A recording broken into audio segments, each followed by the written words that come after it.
my mom, they lived out on a farm, and my mom's job was to lead my aunt around. And every time my aunt would say something half-assed fucked up, my mom would lead her into a wall or a tree, or it's like, what are you gonna do? You can't see. That's so Oh, yeah. wow. That's where that idea originated from. It's in the family. It's Yeah. not my fault. Yeah. Yeah. Uh, Yeah, but if someone's got a headache and you piss them off, they won't think about their headache anymore. that's true. So you gotta get that pissed off level above the pain threshold. Right. Right. Yeah, sometimes you gotta go out there, put some Vaseline on the toilet seat. Uh,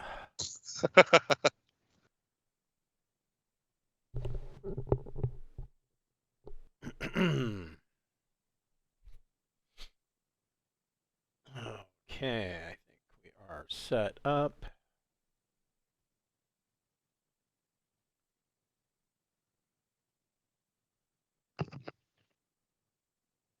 Yeah, we're in theory going to check out this other ship, right? Yes, the derelict, 2,000-year-old derelict Sindalian courier. Yeah. Yep, there is, you know,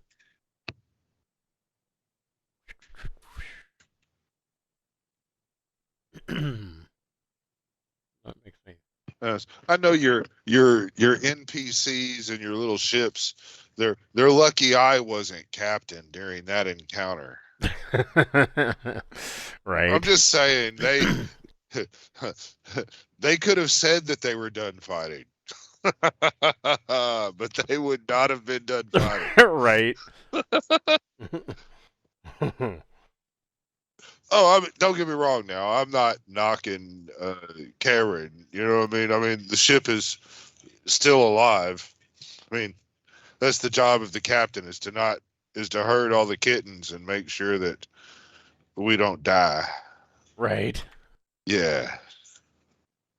Well, it I've played games before where I've seen leaders, try to corral crews and parties, and you know, it's very rare that you can get a group of people to sit, especially if they're kind of strangers and don't really know each other.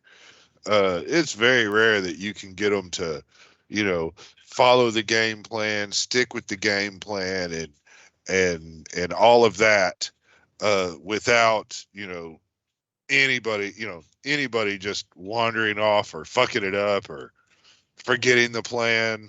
Right. Yeah.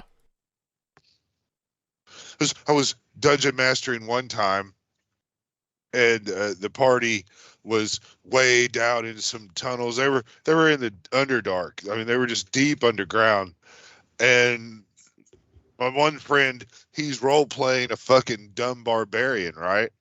And so he's like, he's just role playing his character. He's like, well, what we ought to do is, they'd gone in a big cavern, and there were bunches of undergrowth and lichen and stuff. And he goes, what we ought to do is spread out and look through all the bushes.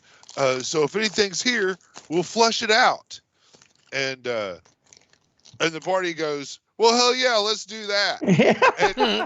And so they start spreading around, and I'm sitting here watching it. He's like, yeah, I'm just going to go over and I'm going to kick it. I'm going to kick this lichen stuff, and I'm like, well, all right, you kick it, and all that. And the other people, they're going the other way, and I already knew where the monsters were and all that. I had ropers in there.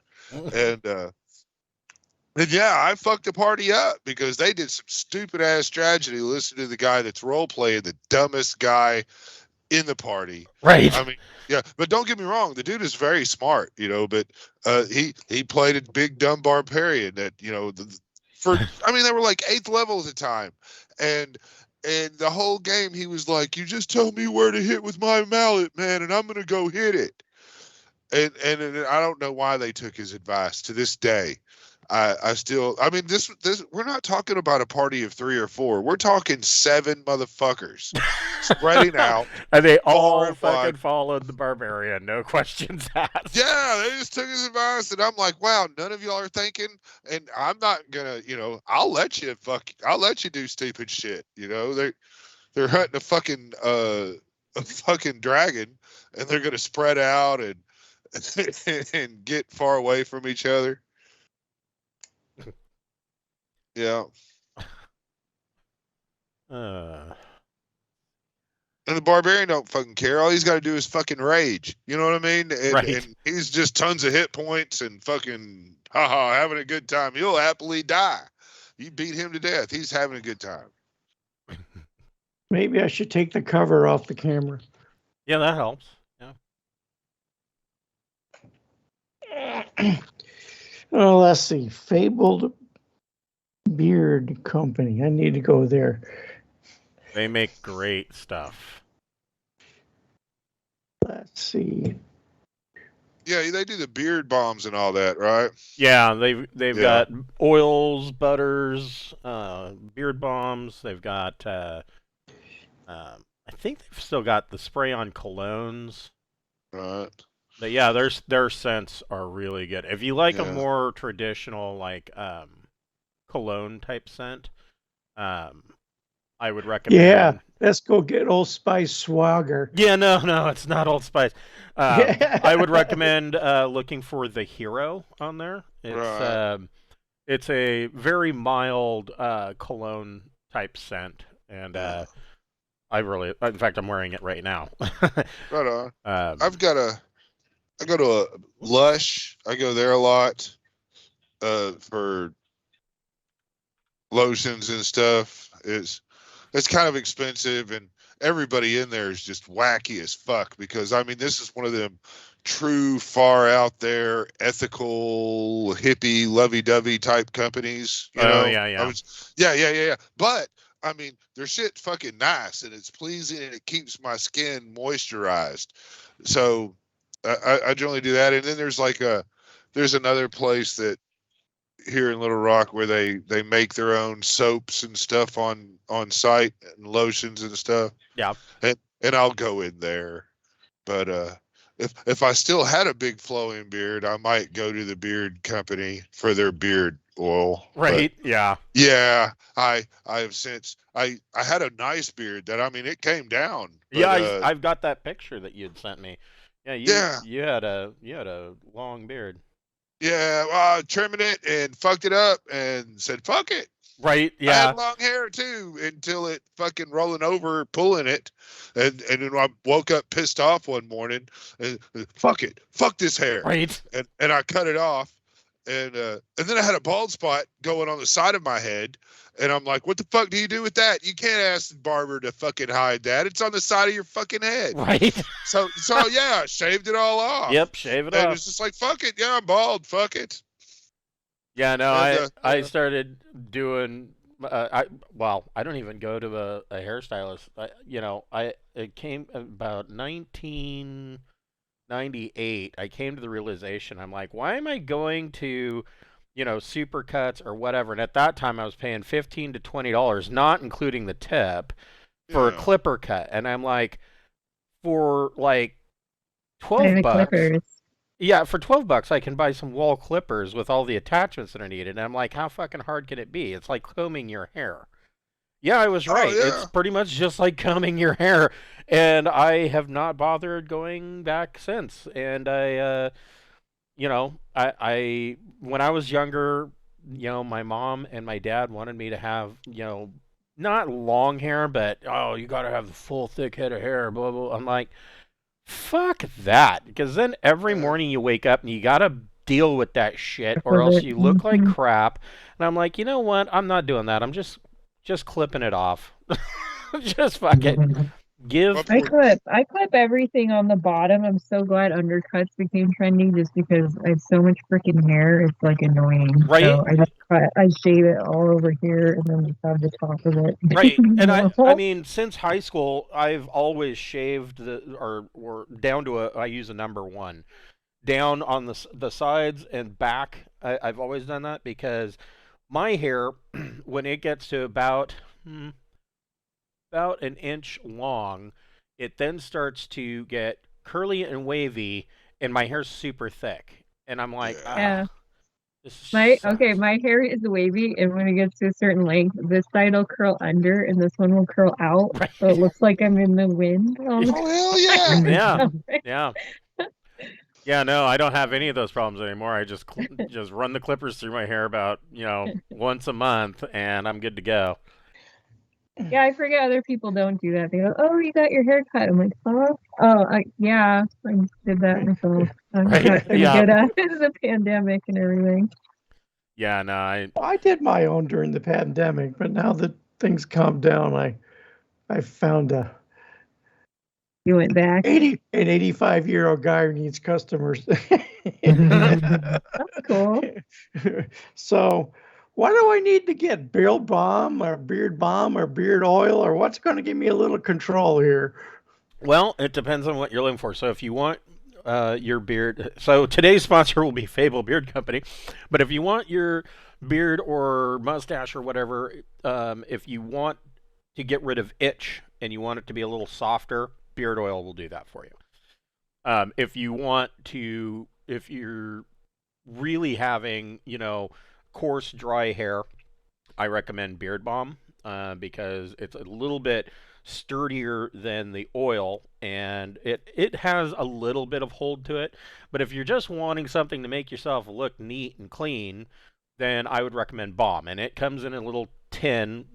It could be mistaken for shoe polish, to be honest. Yeah. And it's very hard and waxy, but it melts real quick between your hands. And you put just a little bit, and it's got some pretty good serious hold. So like if you have flyaways and whatnot, you put some of that in and run a beard brush or comb through your beard, and that's over and done with. So, Okay. Now which one? So the hero Blueberry and tobacco. That I was just going to tell you, Dr. Wolf, the blueberry and tobacco, is probably my number one favorite scent. It smells like the best pipe tobacco shop you've ever stepped into. I've never met anybody that didn't like the scent of that.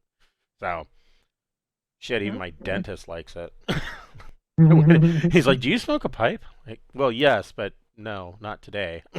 Like that's my beard butter. So yes, today is these aren't sponsorships or partnerships. They are just products that we really like, and we really like Fable Beard Company. They just have fantastic products. And if you're a first-time purchaser and you go to fablebeardco.com and make an account, if you put two products in your cart, like for instance a beard butter and an oil, or you can put two oils, whatever, and when you check out and use the code FIRST in all capital letters, you will get that second oil for free. And a buy one get one free option for new customers.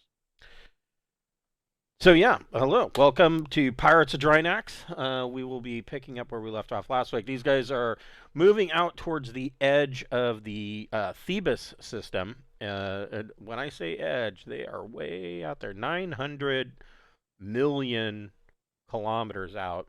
They are way out there. So it took them 3 days to get there, and they are quickly moving up on a 2,000-year-old Sindalian courier that is just slowly kind of heading out in that direction.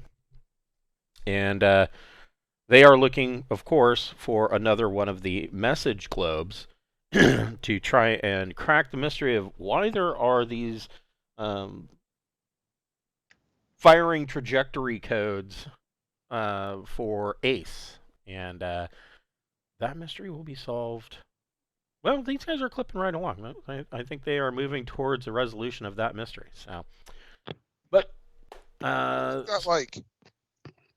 we've got like 2 locations, and then from these locations so far, there's firing codes. That's correct. Correct, and each of those firing resolutions in each of those codes is different, and you actually have Well, yeah. 3. Oh, we have 3. Yeah, because Do they intersect at a point if you were to continue those firing? actually no, you're right. You only have 2 because the first one actually just sent you to Noricum. Yeah. So yeah, you're right. You have 2. Do the 2 intersect? If we were to fire a theoretical laser from point A in the direction that it's supposed to go, and it goes for infinity, and we were to fire from point B at its firing code, and it would they ever touch?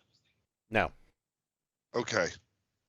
So I take that back. You're about to get the second one.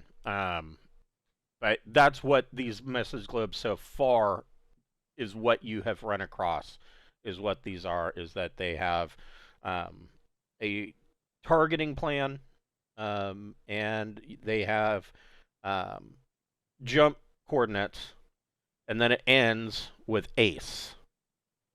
And the jump coordinates on each of them is just enough to send you along, but they're not complete. So you're thinking that once you get all of this information, that it will complete the mystery. Okay. And so you guys have spent, like I said, 3 days moving out to the edge of the Thebus system. Now, in that 3 days, I would imagine that you guys are going to want to do a little mechanics work, repairing your ship, since I'm pretty, if I remember correctly, you guys took some damage last week. Yeah, we took what, 6 points? Yeah, it wasn't anything terrible. Although the airlock on this side of the ship, coming in from the Type 3 docking clamp, has been viciously damaged by a cutting torch when they were trying to get inside. So somebody's going to need to roll some mechanic to fix that. I mean, it's not a major thing, but probably going to want to get it fixed. And then, of course, there are those 6 hull points. So who wants to make a mechanics plus intellect or education check? I'd like to get my astromech droid to help. Yeah, you can do that. I'll take it. Yeah. Yeah, sure. The droid can actually make the roll if you want. The droid has 3, and I have 2. Make it do it then. We'll have the droid do it. Okay. Go ahead and make your roll. Oh, that's 11. Okay. So in those 3 days, the droid is able to repair 3 of those hull points that were damaged. The airlock is still an issue, but I mean, if somebody else wants to make a roll, they can. The droid has spent his time trying to patch holes in the hull. Yeah, if you're using the droid itself, I have this repair droid. It's really more of a repair drone, as I can do the remote operation part of it. If you can do the engineering part of it, or if you got remote ops, you could use it to maybe do more repairs. But I do not have the mechanic or the engineering shit on shit. Well, you do have. Well, you might be able to help. Because you do have something that could assist that you found on Noricum. And that being, hold on, let me. That helper bot. Help the poor bot. Oh, we have the ship's crew bot. Yes, the crew bot. A lot of bots going on. Well, when you can't fucking hire good help, you gotta fucking make it. Yes, right? Crew droid 153.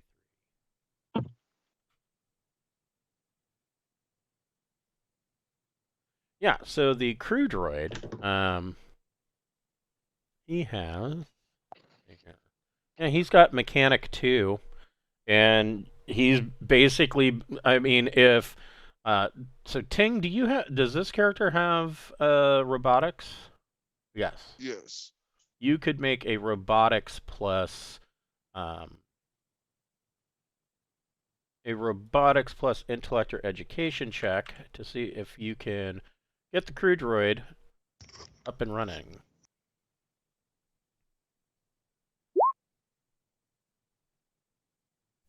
Will a 10 do it?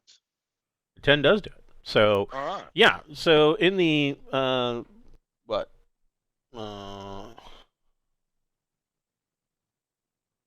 So in the roughly 10 days that you've had this robot, you've been able to get him up and running, and he. I haven't I'm given going to name him Alfred. Okay. From here on out, I'm going to refer to this robot as Alfred, unless somebody has a name they care more about us calling it. Nope, I'm good with Alfred. Alfred All sounds right. great. Yeah. There you go. Okay, so you can have Alfred roll mechanic, and he can work on the airlock. He's going to give us +2, right? Correct. Yeah. He's better than me. 9. Okay, so yeah, he is able to repair your airlock. It is not functional as an airlock, but it is at least sealed, at least until you can get somewhere where you can do more to take care of that. Yeah, enough. like put a whole new door on it. Yeah, essentially, yeah. You know, that is. Can I work on essentially some whole points myself also? Yes, you can. Okay, I'll do that. We might be able to loot a door off this cruiser that we're going to. That's true. Yeah, you might. I mean, it's a small ship, but airlocks are airlocks, so yeah. Can I add my dex to that? You can add intellect or education to it. Oh, okay. So that's 10. Okay, so yeah, you are able to fix another 2 hull points. Rings. You know, we'll have to get. We'll have to go somewhere where we can Yay, land. my and really- fabled beard bomb is on the way. really make this better. I bet that fucker, left marks on our airlock that, it's going to be hard to make it look just like it was. This ship He was, scrawled his damn name on it. man, Right. yeah. With a plasma torch. Yeah. So you guys, like I said, you've been making this journey for about 3 days, and you are detecting that this courier is now, within range. And who wants to make a sensors plus intellect or education check? That's usually what I do. I'm adding Yeah, but- 2 because of the ship that I'm using. So if I don't get a bonus for the ship sensors, it's just a 9, but 11. That does it. So scanning this thing, essentially, it is very, very similar to like a Solomon class scout ship, and but when I say similar, it's the layout is very similar, but of course, this ship is 2,000 years old, and it came from the Sindalian Empire, the Imperium at that time. That was the rule of man. That was the second Imperium. So there have obviously been some tech advances. But yeah, this thing, it looks like, I mean, it's not, it is not tumbling at all. It looks like it was set on this trajectory, and then it eventually just ran out of fuel, and the engine shut off. but it's space, and so it's now just on that course. How many tons is it? It is 100 tons. Is it in orbit or is it on its own trajectory? It's on its own trajectory, leaving the solar system. You guys are at the I guess edge let's of clamp the Thebus. that. Yeah. Should we try to clamp it? Well, you're going to have to dock with it one way or the other. So Beth can make a piloting plus dex check. And of course, this is just routine.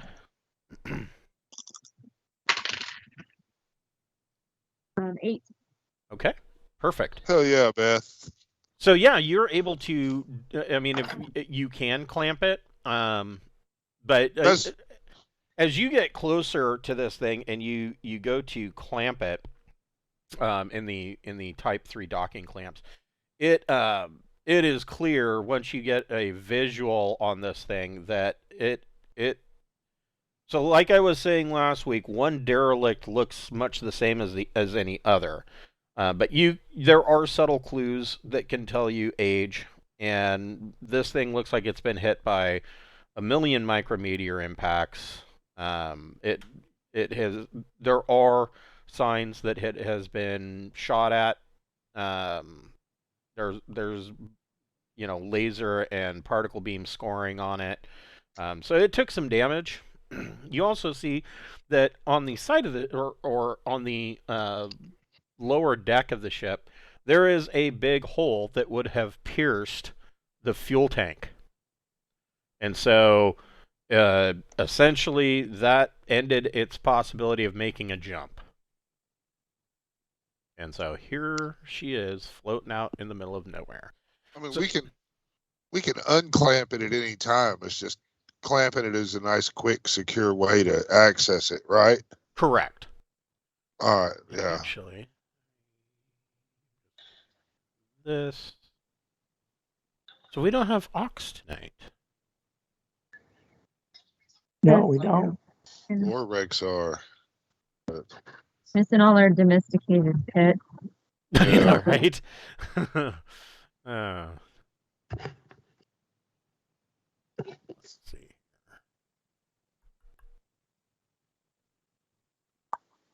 So this is your... I'm putting my combat armor on. Okay. Yeah, I don't know what you guys want to wear coming in here. I'm just... I got a light. You never know. There might be xenomorphs or something in it. Yeah, I'm gonna deck myself out. It just feels good to wear that. It does. It feels I got fancy. my light shotgun. Heck yeah. Okay. Well, actually. So, Beth expertly clamps you onto My assault pistol. onto the ship, and you link up with the airlock here at number 4.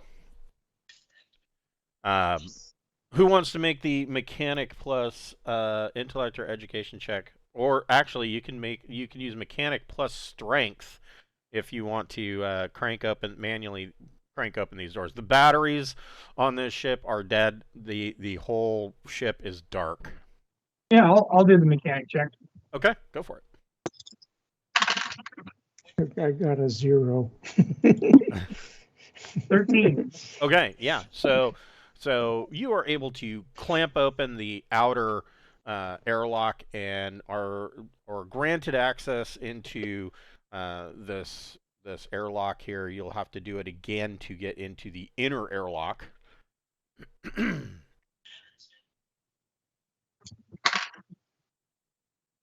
10. Okay, you are able to crank open both these doors. The inside, there is no gravity other than your mag boots or floating in here. You are free floating, but the air in here. Well, there is no air. It is deep cold. Everything is covered in a layer of frost. And so far This is a TL-15 ship. it is. And so far, I mean, when you get into this hallway here, you don't see, anything unsecured. There's not shit in here floating around, and of course, directly ahead of you here um, is a fresher. There is a bathroom right there at the end of the hall. But then you've got these two closed iris valves here and here. Now you're assuming that you've been on enough scout ships that this design it follows the basic design of a Suleiman class scout ship, Type S, and so you know that you're fairly confident that turning right is going to lead you to the bridge. Turning left should lead you back to the crew quarters and engineering further down. So which direction do you guys want to go? Wherever the money is. Yeah. Well, I mean, we got to find out. I mean, we gotta just check this ship out for clues and everything. But Captain, if it's okay, I'd like to have Alfred go ahead and remove this valve, this iris valve airlock, to maybe repair ours better. That's a good idea. Okay. I think that's good. So Alfred dutifully gets to work, and he's removing the outer one. I think the bridge is probably going to give us the most clues if it doesn't have the thing itself. That's my vote. I'm going to stand watch here with Alfred. I'm going to put myself just kind of right here. I'm going to look in this bathroom real quick, make sure nothing's there. I'm just going to kind of stand here. Okay. What I'm going to do. Okay. I think we're moving. Because Alfred's going to be working here. That's the entrance to our ship. I know. It's going in the hallway over there. If something comes running this way, or somebody needs my help or whatever, I'm here. Okay.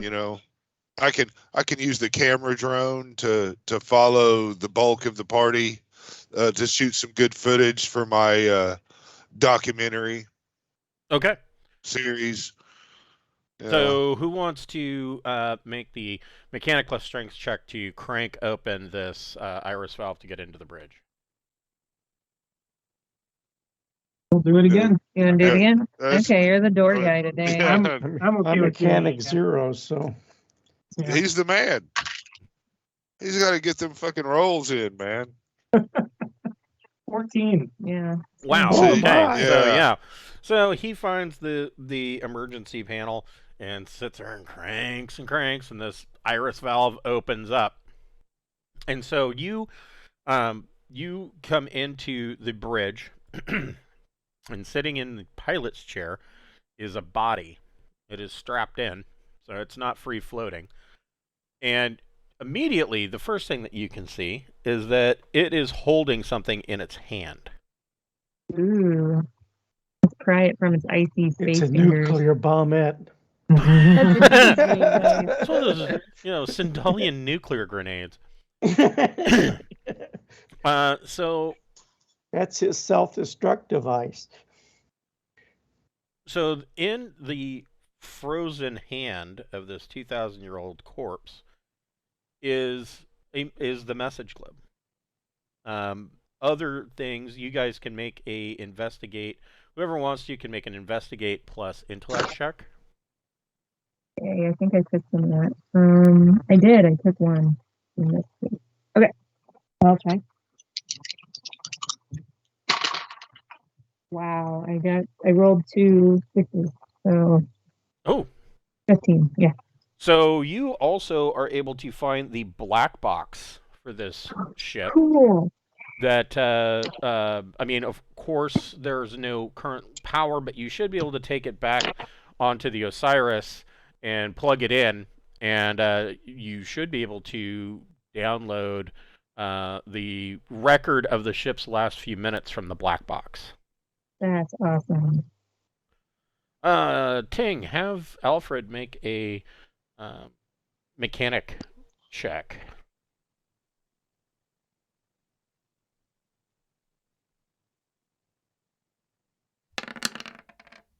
Okay. 9.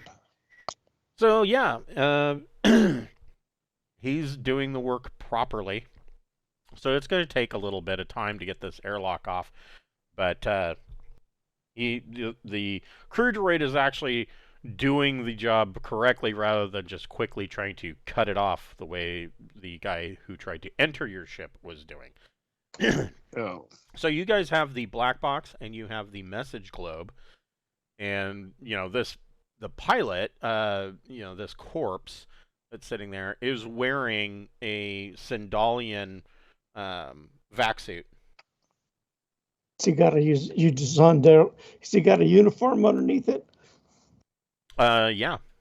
He is wearing a Sindalian military uniform. We won't judge you if you strip him naked and take the. I mean, that's Yoink!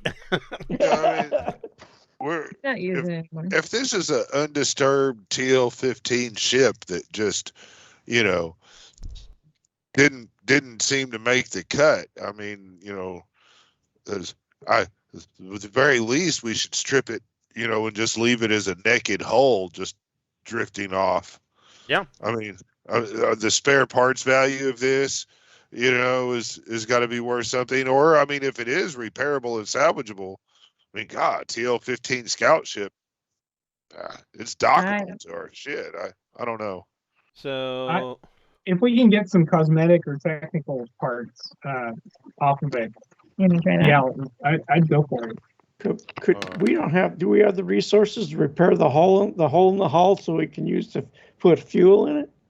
I'm gonna have Alfred check that out while it goes around. Probably he could probably give us a good assessment. So you can, I mean, if you want to Keith. spend the time stripping this thing, that you can gain 7 cosmetic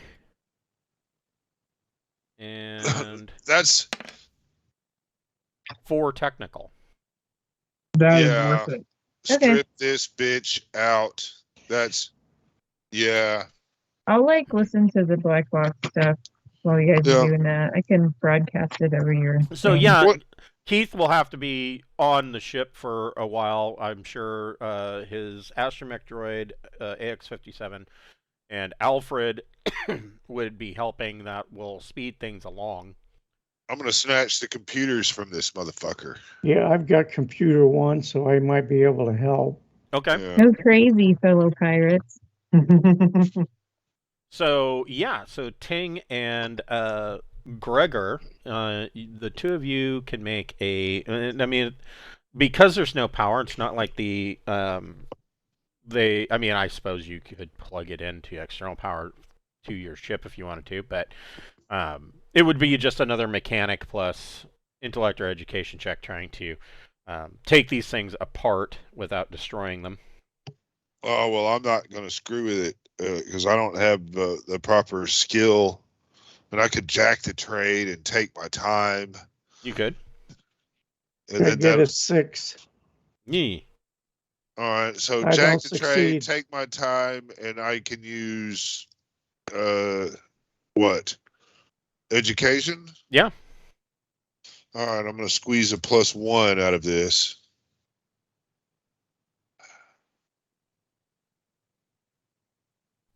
Could I go slow and Yeah. I got a 9. Yeah, you can go slow and get your 6 to an 8? yeah, you could do that. So between the two of you, you are able to essentially pull out the computer core and I mean, it takes you a while, but in the amount of time that it takes you probably about a day and a half to get all these parts, to strip this thing, and to get these computer core out. Meanwhile, Beth, We could sell a computer core if we don't use the first spare part. yeah. I mean, you never know when a spare computer core might come in handy. I've heard of stranger things. So Beth, It's a good show. it is a good show.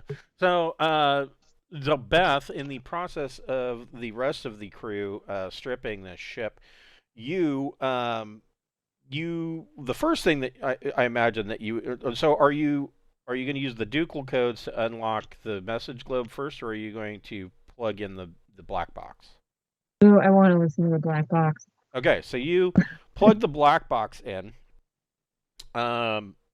You will need to make a electronics computers plus intellect or education check.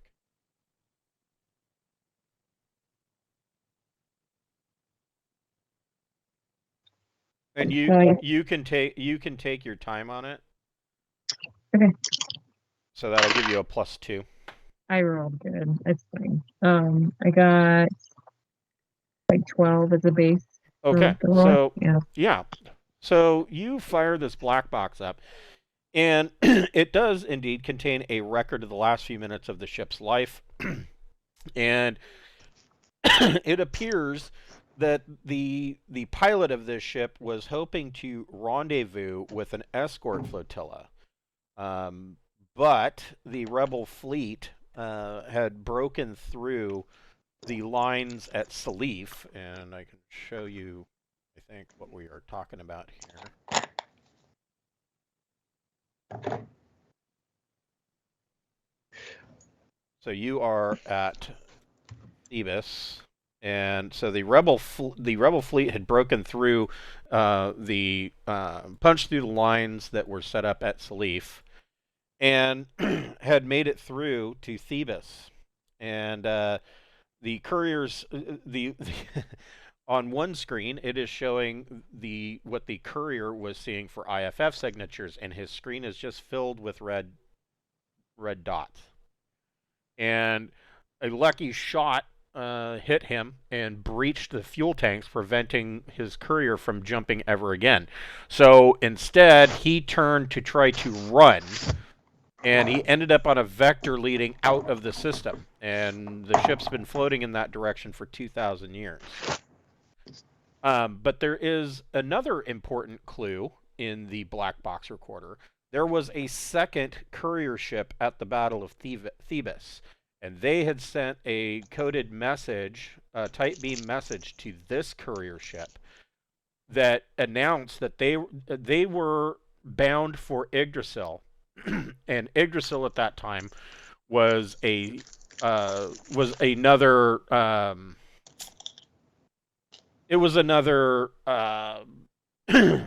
regional capital for the Sindalian Empire for that particular region. And so they were heading towards Yggdrasil to deliver their message globe, and the captain of that ship had radioed a coded message and announced that he was going to make a jump to the neighboring system of number 1. Have we been in number 1? We have. Have you? I have a gas station. Oh, that's right. I don't think you've been down on the surface, though.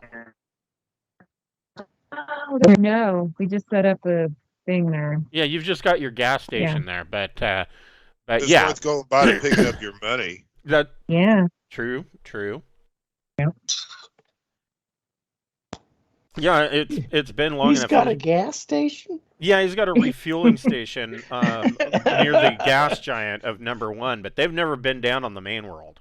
Is it an Exxon? Yes. And so your way of your thinking on it must mean that, because you know that the courier never reached Yggdrasil, so they must still be somewhere in number 1 system. And we need the globe that was on that ship too. Correct. To really get the whole puzzle together. Correct. Although Beth has not used the codes, King Oleb's ducal codes, to open up this message globe yet. Okay. What jump rating did this? Yeah. Yes, you probably can. You can just do it, can't you, Beth? I think so. Yeah, can I open the message globe? Yeah. So once again, so you open up this message globe. That's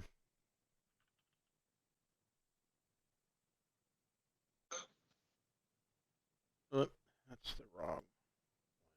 Sorry. So you open up this message globe, and once again, it has a string of numbers, which you know, and now you are able to decode them. The first line, or the first part of the numbers, is the configuration codes for a firing solution for a particle beam weapon, and the second part of the numbers is Sindalian jump coordinates that are not quite complete, and then that is followed by the word ace. Ace. Interesting. That's the second ace that we found, right? Correct. The other one was ace 2? Yeah. Correct. Is it? Well, there is a planet ace, a system ace. Yeah. I don't know if that's a good jump or not. So the jump range on this courier is 2 parsecs, or was. Right. I'm just the Jade.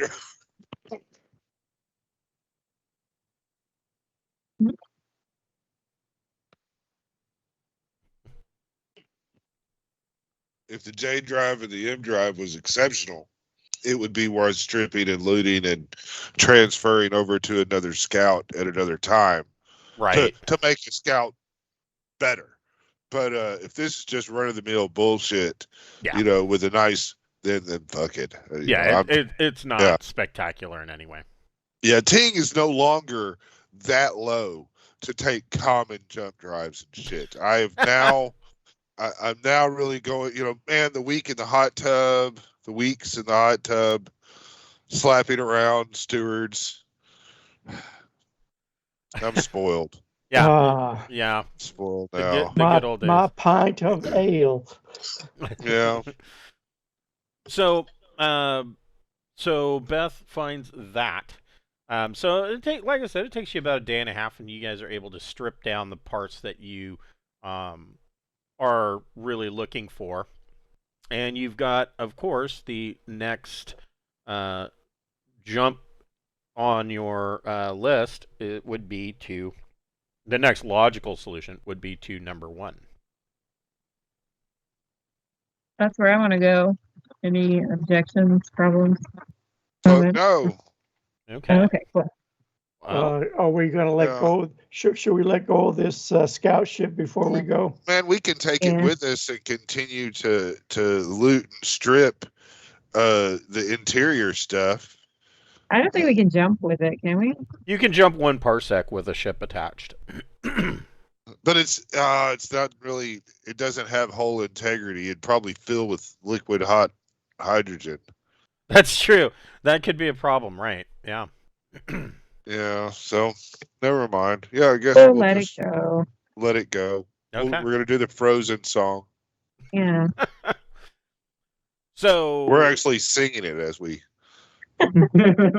So we let it go. yeah, you cut the courier loose, and Beth, you can make a piloting plus dex check to give yourself some clearance from it. Was before we do all that? Was there anything in the hull? The cargo hold? No, there was nothing there. Okay. Then, I got We an would've looked at 11 that. on my check.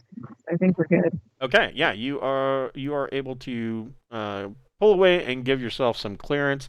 Who wants to make the astrogation check for number 1? That'll be me. All right.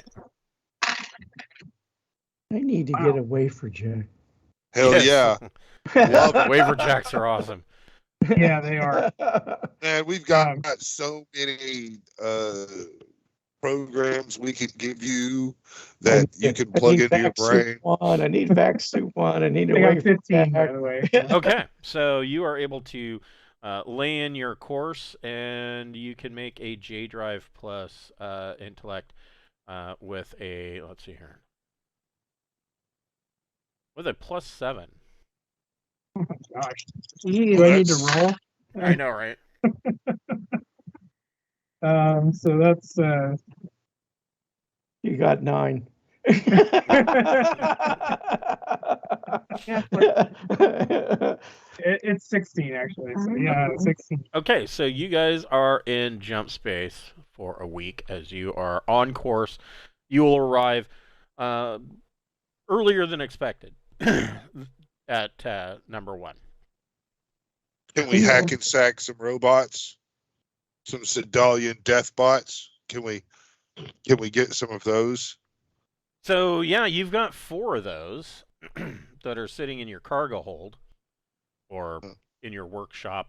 Let's see here. I suggest we take them one at a time and we do task chain hacking with the ship's computers, so we're at the same tech level. Go ahead and make your computer plus intellect or education check.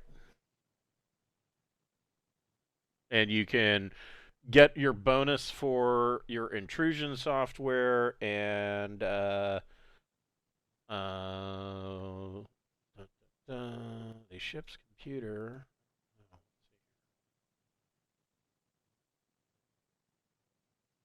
Yeah, I would say the ship's computer would give you an additional +2.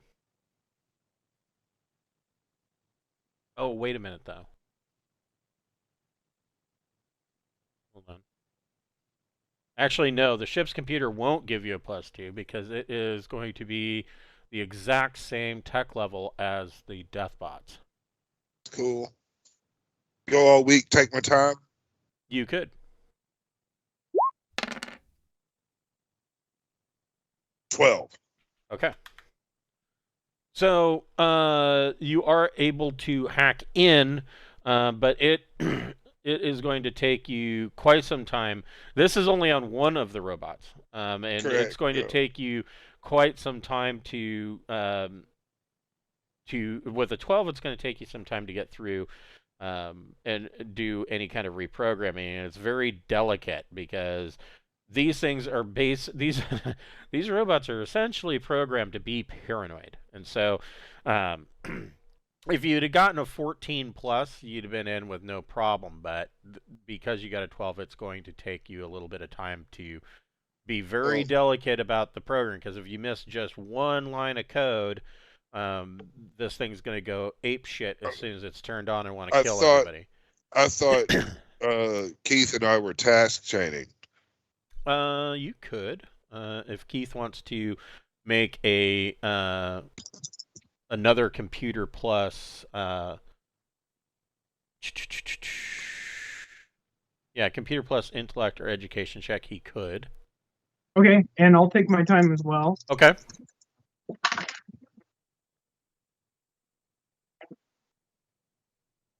And what does the bonus from the intrusion software give you? +2.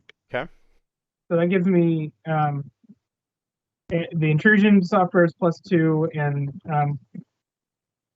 taking your time is +2. Yeah, so that's a +4 right there. For that,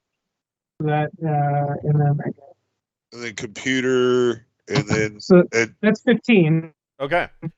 So yeah, between the two of you, you are able to hack into this robot in this week that you are in jump space and bring it online, and it recognizes you guys as owners. Now the question is, like I said, these things are very very specific. Here. So if they're the owner, does that mean this thing's going to follow them around and kill them if they need to? It could, but they're also very priceless, and so really just using them for general wear and tear shit is not really. I mean, that's a big flex, right? Yeah, it is a big flex. Yeah, but I mean, these things are very specific. They're not really good for anything other than their literal namesake. I mean, I vote we keep it powered down unless we need it. Yes, good idea. Good idea. I don't want this thing around my lap. It's not all that. It's if somebody comes on the ship and wants to fuck around, they can find out. Yeah, yes. that's Yeah. right. We can leave it on when we're off the ship. That's a great idea. Right. Yeah. Yeah. And because it was your role that did it, Keith, you have to name it. Yeah. But, Oh, I have to name it. Okay.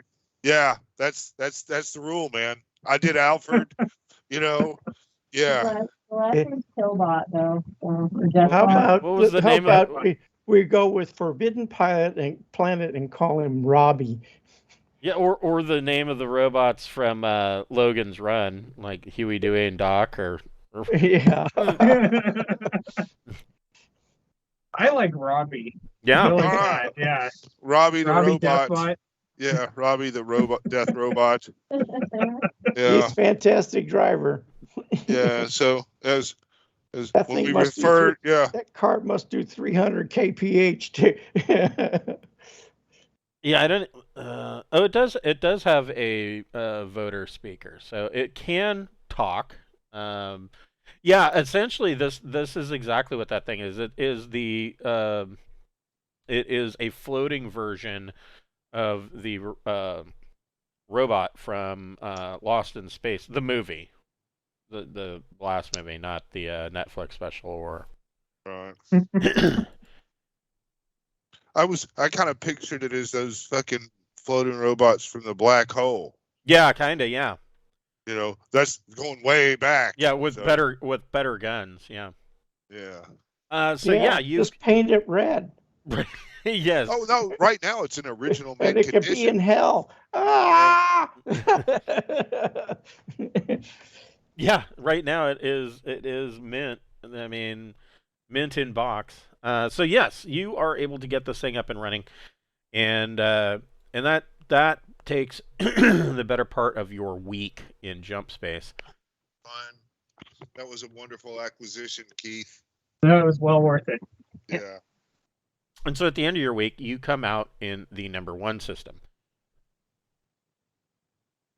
And so, number 1 is a moon of the first gas giant in the system, which is only 0.15 AU away. But because it is a moon of a gas giant, and this is a large gas giant, number 1, this is the planetary map, and the first thing that you notice on your sensors is that apparently number 1 is mostly water. The other thing that your sensors tell you is that the atmosphere of number 1 is a toxic shithole, and it is filled with high amounts of chlorine and cyanide in the atmosphere. But there is a downport on number 1. And of course, Professor Belzoni tells you that back during the Sindalian Empire, number 1 wasn't a populous planet. Now there are, of course, millions of people living on the world, and they actually live in domes that are on the seafloor. They are underwater, and so anybody who lives on number 1 spends all of their times in tubes and corridors that are filled with piping and things of that matter. And if they look out the window, they just see ocean, underwater ocean, sea lab kind of shit. And he tells you that back during the Sindalian Empire, there was only a population on number 1 of a couple hundred, because the reality is that number 1 was a prison planet, and this is where they sent their the people they just wanted to go away and disappear. And did they? And he tells you that if the Sindalian courier did come here, they were going to most likely dock with the prison world, because there was no other base here. There was no high port. There was nothing else for them to do here other than to probably dock at the high or at the low port, or the downport, and deal with whoever was in charge of the prison, because that would be the only hope for reconnecting with the Empire at this point. Especially, and this is especially true. I mean, there was such a big battle at Thebus. It's very likely that the courier that came this direction suffered damage. So where is this prison place? Do we know its location? So the downport is actually built on a mountain here, and this mountain is the top of this mountain where the downport is actually just above the atmospheric poison line, and the biggest dome on the world is a location called Dragon's Dome. So it is the largest city on the planet, and it is about 5 kilometers from the downport. And there's actually a funicular that will take you from the downport down the mountain and underwater to Dragon's Dome.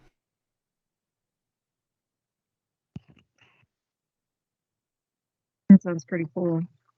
I guess. And, yeah, is that and where do we we're have going? any idea where this prison was? Well, it would be probably right about here in this blue square. Isn't that convenient? Is the atmosphere so tiny that it'll fuck our ship up if we fucking fly around in it? No, but it is going to be instantly toxic to anybody that breathes the air without assistance. You probably don't. Oh, and I don't think that in an atmosphere of chlorine and cyanide, stepping out without a vac suit is ill-advised. Oh, No I kidding. understand. But I mean, we're equipped for all that. I mean, Right. yeah. I don't know. I'm thinking if we're anything that's going to been here for 2,000 years is not going to be in the major city or the downport. I mean, if the thing is here, it's going to be somewhere other than the places where everybody is, because then it's a fucking spaceship. It would have been looted and have graffiti and shit on it, or it would have been repaired and used somewhere else after all these years. You might be surprised. So if you want to land at the downport, Beth, you need to make a piloting plus dex check. And I'm putting my combat armor improved back on. I got 8, so I think probably just barely. Yeah, you actually did just fine. That would be an average success. You are able to set down at this downport, and like I said, it is at the top of this mountain, and the landing platforms are just kind of built jutting out of the mountain. And looking at them as you come in, you feel a little nervous. Like, is my ship going to be here when I come back, or is this thing going to collapse and fall down the mountain? But you see that there are some other ships that are docked here, and so you set down, and when you come into the downport, you are greeted by number 1 customs, and they tell you that they give you the rundown about if you go beneath, essentially leaving the downport and going down below the atmospheric level. Make sure that you're wearing, if you're outside, make sure you're wearing a vac suit. And they go through the spiel about how everybody on number 1 lives in underwater domes. And they tell you that the ruler of number 1 is Warden Renib. And basically that the wardenship has been passed down over the centuries as a hereditary line. And Renib is... she is the current warden, known as the Keeper of Keys, Governor General by appointment of the Star Dragon, Grand High Chalky, Administrator of the Starport, and Lord Regent of the world of number 1. That's a mouthful. That's a good title. Yeah. Yeah, but I really like an audience with that world leader. Captain, if we're doing all this, I would like to go try to get an audience with this leader and establish trade links with Drinax, reestablish the empire, blah blah blah, have them in our debt. Lots We have a of money. local business owner that could come too. That's right. Yeah, man. You know, The me and Keith are always perfect gentlemen when we go places. everybody make a everybody make a recon plus intellect check.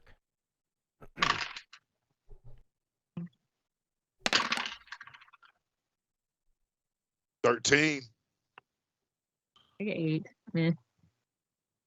12. 5. So Busy. so Ting and Beth and Keith, the three of you, in talking with this customs officer, you get the distinct feeling in this conversation that this customs officer may well know who you are. Oh shit. You guys And would be doing some murdering. and when Ting, he kind of overhears Ting saying, "Well, I'd like a audience with her," and the customs officer says she's actually looking forward to meeting you. That excites me Mhm. greatly. The All profit potential is endless between us. It's a phenomenal chance for us to get together and improve each other's well-being in a meaningful and insightful way. The I might arrest them. Oh The- my God. the customs officer kind of smiles and he winks at you and he says, "Well, Warden Ranib is rather enchanted by tales of pirates." Oh, I might be willing to be talked into sharing my up-and-coming TV documentary that I've been working on lately. I've got some excellent footage of yeah. some adventures of actual pirates doing pirate shit. Wow. What a coincidence, huh? Yeah. You know, I've taken the liberty to blur faces and change the names to protect the Guilty. the innocent. No, the guilty. So, Keith, with your intellect check, or with your recon check, rather, one of the ships that is docked here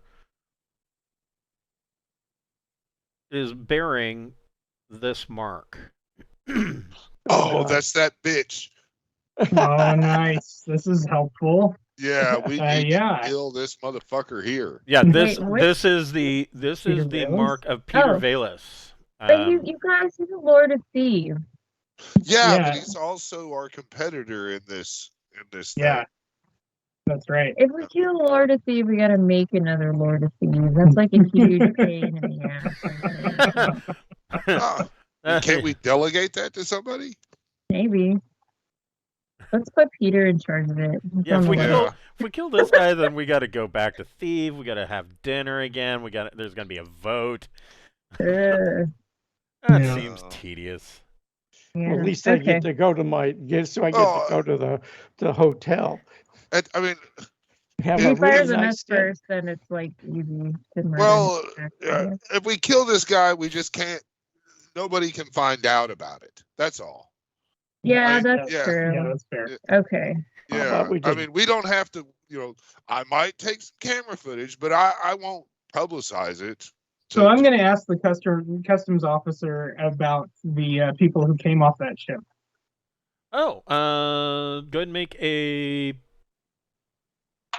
persuasion plus charm check, or you can use your social. Either way. Okay. Can he get a bonus if we offer to buy some drinks? Yes, yes, you could. Oh, right. I mean, I'll Yeah, I'll buy some drinks. Yeah. I'm gonna buy some drinks. Yeah. Yeah, maybe some illicit drugs. Well, I don't know what the culture is here. I'm just saying. I'm not Too against bad we it. don't have a still that makes. Yeah, that's Friday. Friday. That makes what is it? Hallucinogenic alcohol. Yeah. So I got an 8 on my roll. So he tells you, if Ting's willing to buy him a beer. Oh hell yeah, I'll buy a beer. So I mean, 5 credits for a beer. He doesn't drink the expensive shit. He tells you that that ship. Hold on here. Find this guy's name. So is it a corvette? Is it a escort corvette? No, it is not. Probably a far trader or some shit. It is, and I will tell you. Any other guesses? No. The Yeah, sorry. It's a Sindalian dreadnought. I'm gonna say it's a 400-ton class ship with No. a bunch of turrets and shit. Nope. Nope, it is a A3. It is a Type A3 fast trader. Ooh, look at me. Mm. So like 200 tons. Yeah. And the captain of that ship is named Hawkmar. Pockmar or Hawkmore? Hawkmar. Hawkmar. So yeah, this is just this isn't the pirate necessarily, but it's one of his fleet here Right. doing his bidding. Yeah, but so he isn't a pirate lord. Just saying, he just works for one. Right. Yeah. Is that against the rules in like our pirate lord bylaws? Well, we Do I haven't get a really canvas? gone. So the way that I kind of look at it is that the pirate lords of Thieves is like being a made man in the Cosa Nostra. If you want to kill a made man, you kind of have to have a sit down with the others, and you have to get the green light that it's okay to do that. Fair enough. Otherwise, But the what next if the person the next what person to about get the- killed will be you. Yeah. What about a hitman for the maid man? Well, still, Then it's all if you get caught. Yeah, You know, if it gets all traced back rules to only you. matter when you get caught. Well, if he's underwater looking for this thing when we are, then But let's see, we've got pieces of the puzzle, and so we'll see. We know he's here. He is not an ally. Fair enough, right? so I mean, if we win the planet people over, I mean, we can have them fuck with this guy. yeah. So, are you taking the funicular down to Dragon's Den then? If that's where the meeting and all that is, hell yeah, I'm putting on my uniform, getting my medals all shined up, put on right, and then putting on my big battle dress protective suit. Okay. So you load and you get into this. Basically, for those that aren't aware of what a funicular is, it is a cable car that is specifically designed to go down steep mountains. I mean, in most places they just call them a cable car, but whatever. Cool. Fancy Learned a words. new word today. Yeah. And so yeah, you get into this thing and it goes down, and the difference about this funicular versus like the one we have right here in the Portland area, the OHSU tram they call it. The difference with that is that when it gets to the bottom of this mountain, it doesn't stop. It goes right under the water, and so it is following this cable line, and it just keeps going deeper and deeper and deeper, and it's pitch black, and every once in a while you see some kind of fish, that gets close enough to it that swims by, and then finally you get to a point where you do start to see lights in the distance down on the floor, the ocean floor, and you can see that there is a large domed city down there. And this funicular goes into the city and docks, letting you out. And it like I said, there are number one's population, the world population is now in the millions, and so this is a Dragon's Dome is a it is the oldest settlement on number one, and it's still. I mean, it of course over the years with the higher population and tech level has built itself up, but you still see signs.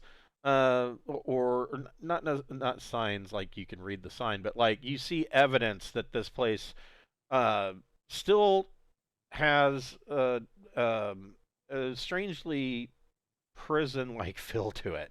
And I mean, what's better than a prison? I mean, nobody's going. You're like a mile underwater, so that makes escape impossible. And even if they did escape, if they get to the shore, they're going to die because the atmosphere is chlorine and cyanide. So it's a pretty well thought out prison.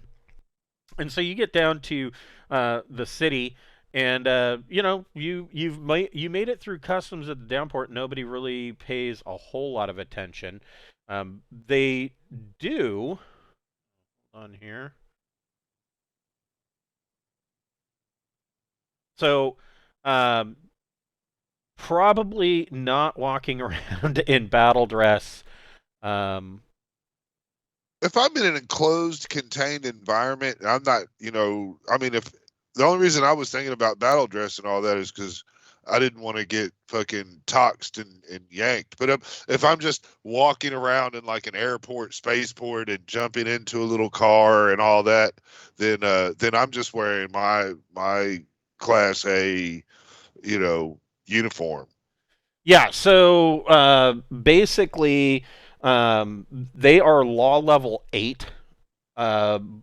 All bladed weapons and stunners and anything less than that is banned. Even shotguns are banned. Man, I'm just gonna go with my uniform on.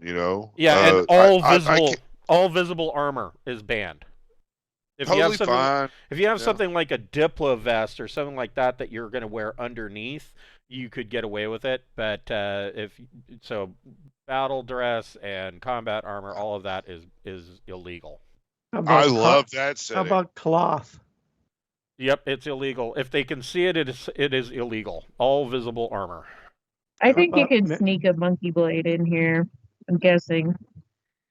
More than likely, yeah. I'll bring my brass knuckles and garrote. I'm bringing my augmentations. I believe I can hide my body pistol. Okay. Yeah. Well, yeah, a body pistol.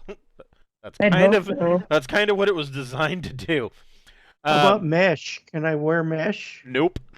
All visible armor. How about a jacket?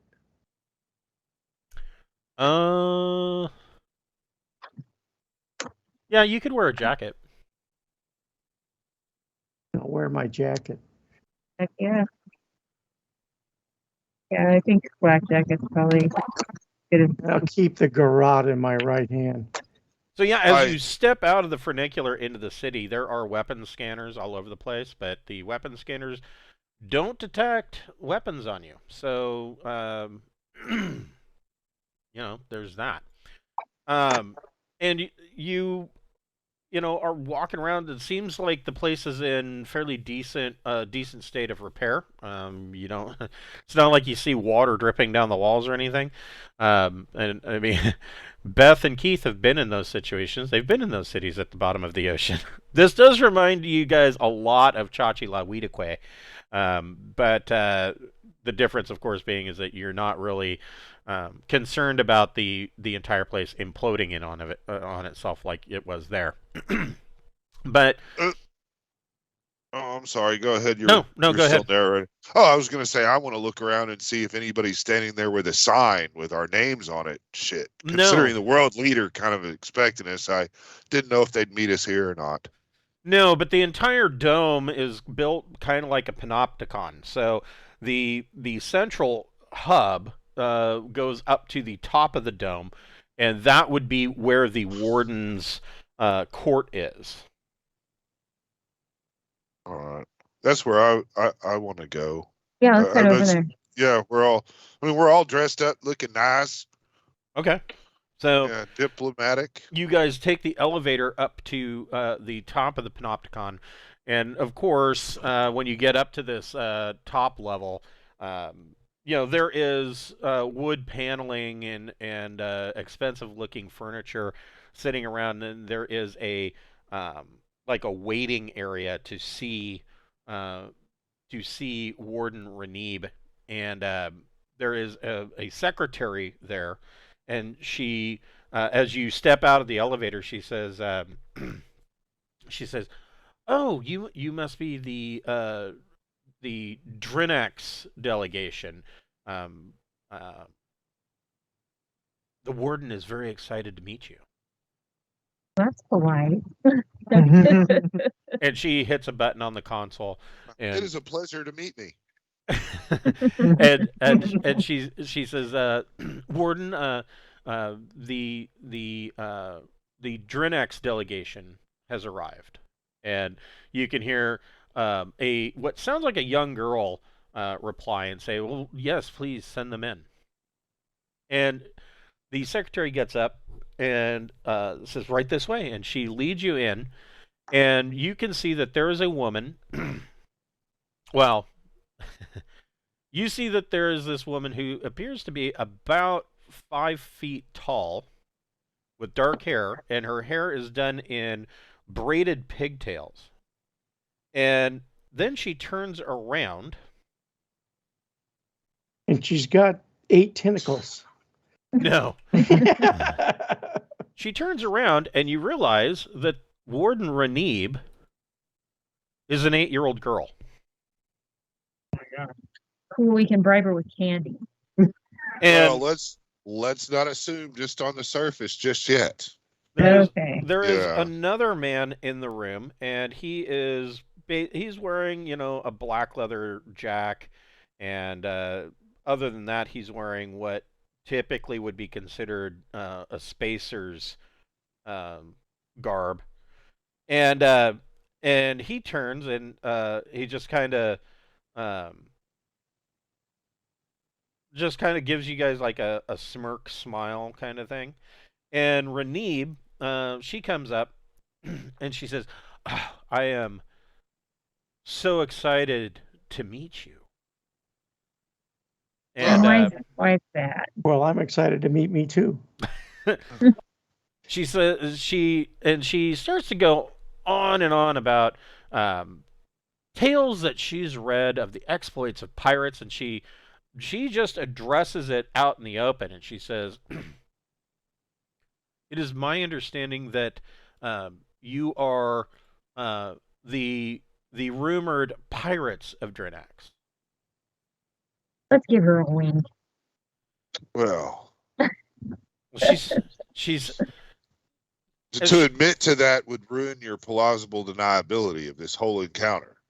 her tale of her interest and enchantment with pirates starts to take a very dark turn, because she is not so interested in pirates per se as she is in watching pirates get their just desserts. Lame.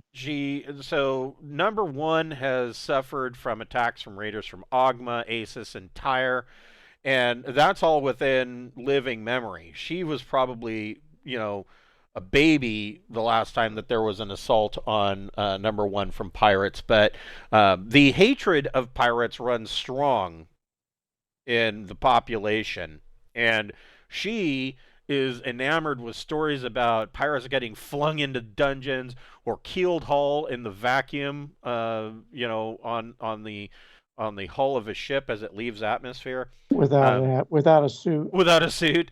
This type of shit is bedtime reading for her, and so she is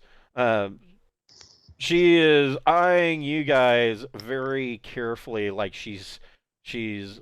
You can see on her face that she is kind of fantasizing about how she would punish you. Right. Well, perhaps have the Augment Raiders been coming around recently? Has any of this I mean, has anybody been preying upon your ships around?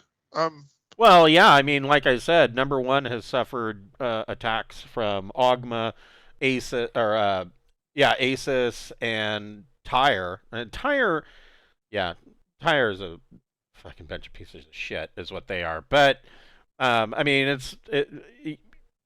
yeah, number one has been hit. I wouldn't say recently, but Right. definitely within the last 8 years.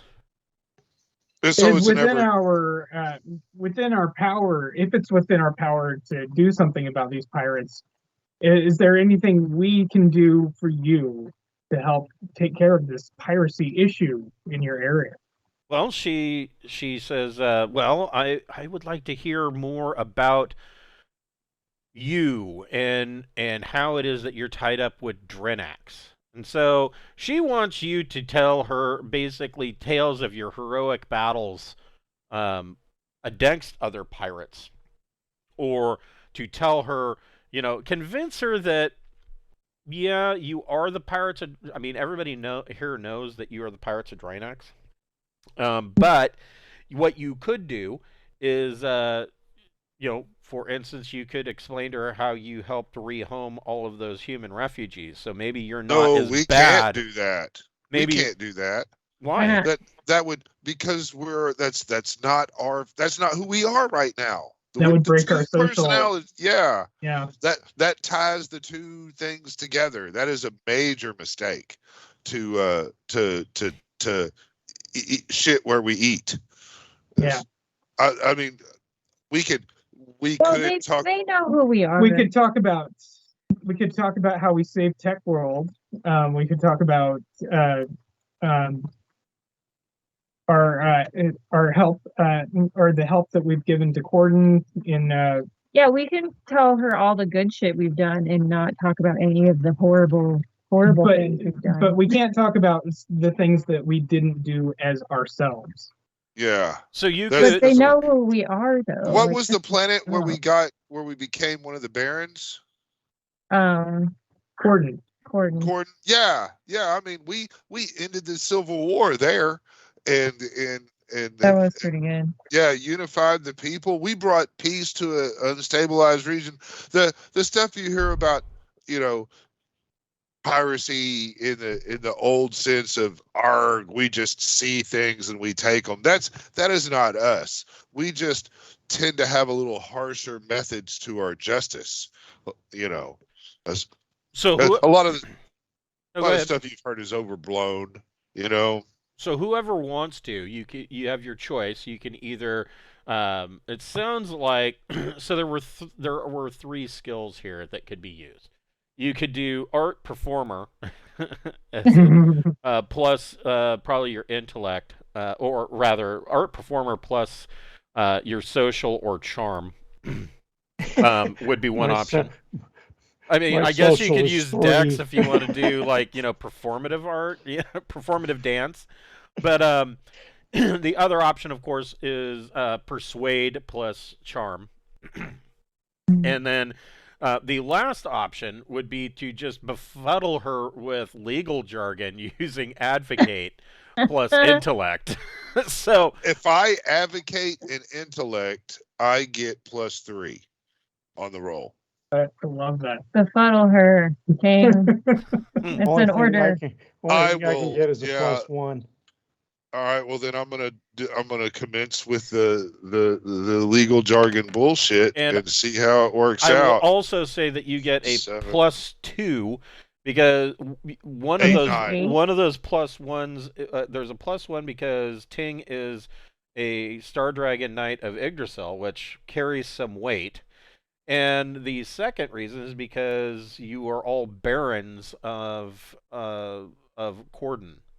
Well, then that gives me a 9. Okay, so Yay!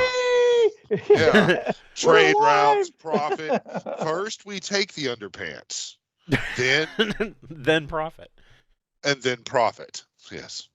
So she is suitably with a 4. God. Essentially, Ting basically just buries her in legalese with, because you're barons, and you are representatives of the new kingdom of Drinax, and he's a Star Dragon Knight of Yggdrasil, and basically that just kind of bowls her over as far as,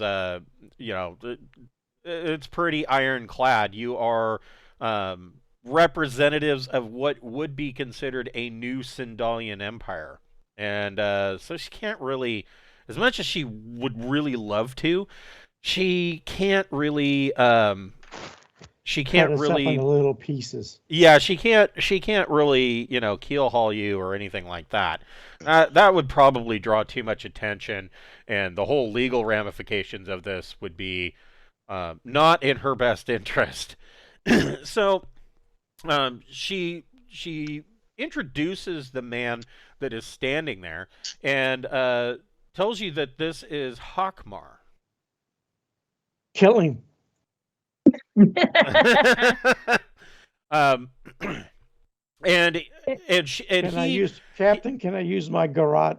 He when she introduces him, he does this overly dramatic, flourishing bow, like he's one of the three fucking musketeers. God, I hate him. And he comes over and he takes Beth's hand and kisses her hand. And he says, "It is a very big pleasure to meet the famed pirates of Drinax.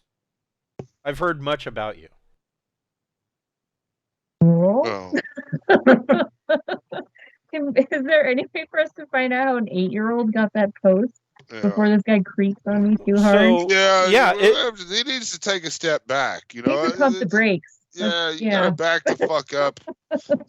Look, it's. I understand you're trying to be polite, but the captain doesn't like your tone. When Ranib sees fuck you up. When Ranib sees Hawkmar kiss Beth's hand, she kind of gets this like slit-eyed look on her face, like a sudden flash of jealousy, and then she starts to hop up and down, and she is holding onto Hawkmar's arm, and she's like, "Oh, come on, you can tell me more about Thebe, and I would love to hear some more of your stories." And to answer Ting's question, she says, "Oh, the wardenship became a hereditary position hundreds of generations ago, and I am the next in line, keeper of the keys, governor general of appointment of the Star Dragon, Grand High Chalky, administrator of the Starport, and Lord Regent of the world of Number One." I think she's a sociopath. A little bit, yeah. Maybe we should she does give live her that. She lives at the bottom of the ocean, so there's not a whole lot for the kid to do. Okay, all right. If we gifted her that ship that we just took from the pirate dudes and sent to Drinax, if we gifted her that ship for system defense and anti-piracy stuff, and it being an ex-pirate ship, we might be able to win favor to have her sign on into the kingdom. That's a proposal to make. Go for it. I will definitely make that proposal because I now have permission. I'd be like, "With your permission, ma'am." I'll just loudly announce I'm gay for no reason. See, that throws him off a little bit. I'll tell him I'm gay too. This is a gay crew. All gay crew. We're all gay. And I'll tell them I'm not gay.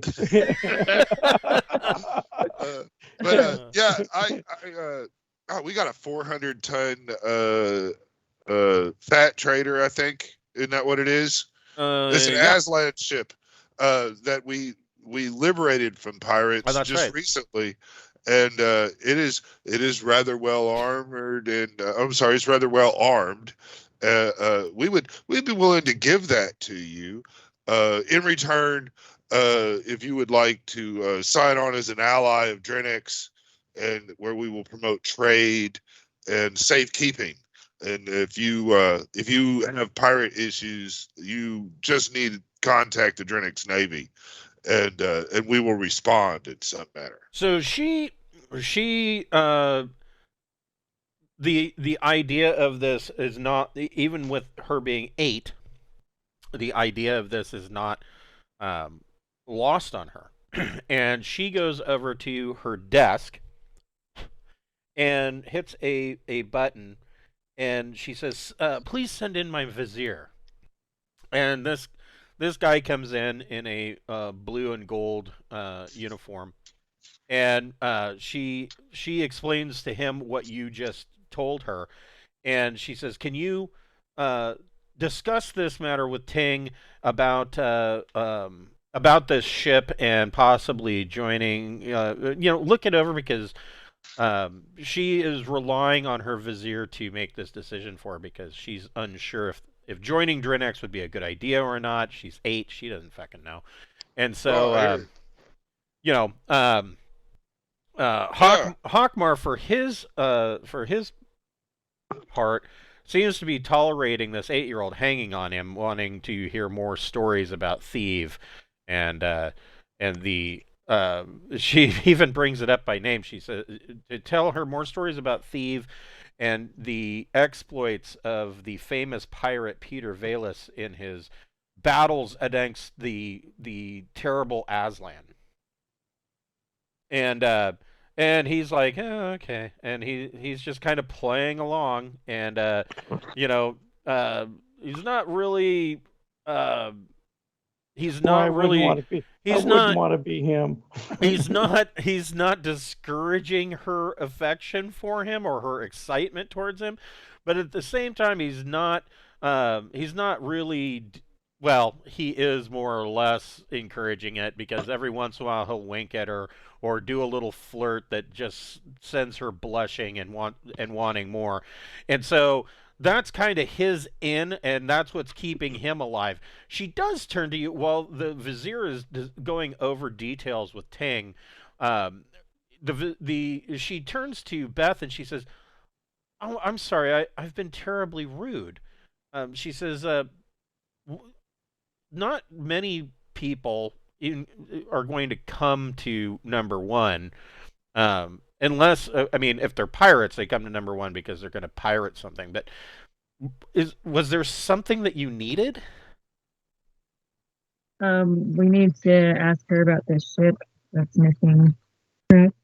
Yeah, And the prison location. So the vizier kind of looks up from his looking over or drafting paperwork with Ting, and he kind of looks up and he says, "Well," and of course Renib kind of looks to him because Renib knows fuck all about it, and the vizier turns to you and he says, "Well, we do have an archive." And if something like that happened 2,000 years ago, that would be the location where this would be kept. And he says, when number 1 became, when Dragon's Dome claimed preeminence over the other domes. Hold on. Excuse me. So when Dragon's Dome claimed preeminence over the other domes by emphasizing its ancient culture and status as the first settlement here on number 1, there were many Sindalian era computer files and documents, and we had them transferred to imperishable Everglass to preserve them for eternity. So we have an extensive archive that I'm sure we could allow you access to. Oh, that's cool. Yeah, that's awesome. So we need to copy that whole thing. So he finishes up, and it's not really a formal declaration, but it is an agreement. If you that he is his proposal to Ting is that if you guys were to give number 1 this 400-ton Aslan free trader, he and by me saying he, she, Renib, and number 1 will agree to enter discussions about joining the Kingdom of Drinax for a new unified Sindalian Empire. So you'll be willing to take on the term as a provisional ally. Yes. Okay. So you're just, So it'll- we have kind of a plan to have a formal agreement with a bunch of planets at once. yeah. Right, and Renib would, if you were to give them the 410 ship, Renib would agree to be at that meeting.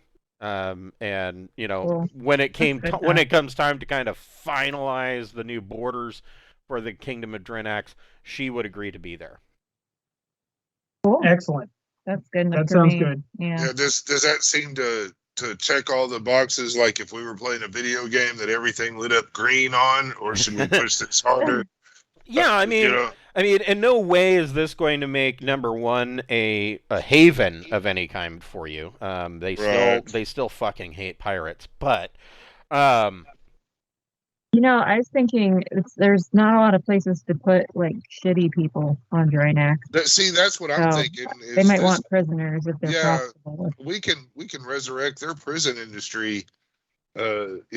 yes, but yeah, an entire planet of privatized prison industry. Speaking of that, there's another ship docked here.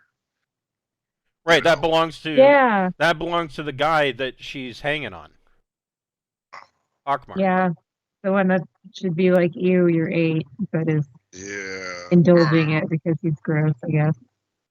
So the Vizier leaves Hakmar and Renib to their story time, and he takes you down a level just beneath the second to the level to the top, and the doors open, and there is a vast archive here, where the walls are all shelves, and in each shelf is a everglass sheath of documentation, and some of these can be pulled out and plugged into a computer. There are Sindalian computers. You've seen these kinds of computers before when you were in the Scholar's Tower on the floating Palace of Drinax.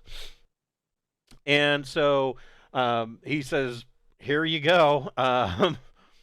He's not even he's honestly not sure where you would start. So everybody would need to make either a investigate plus intellect or an admin plus intellect. Your choice. Got an 8. Nice.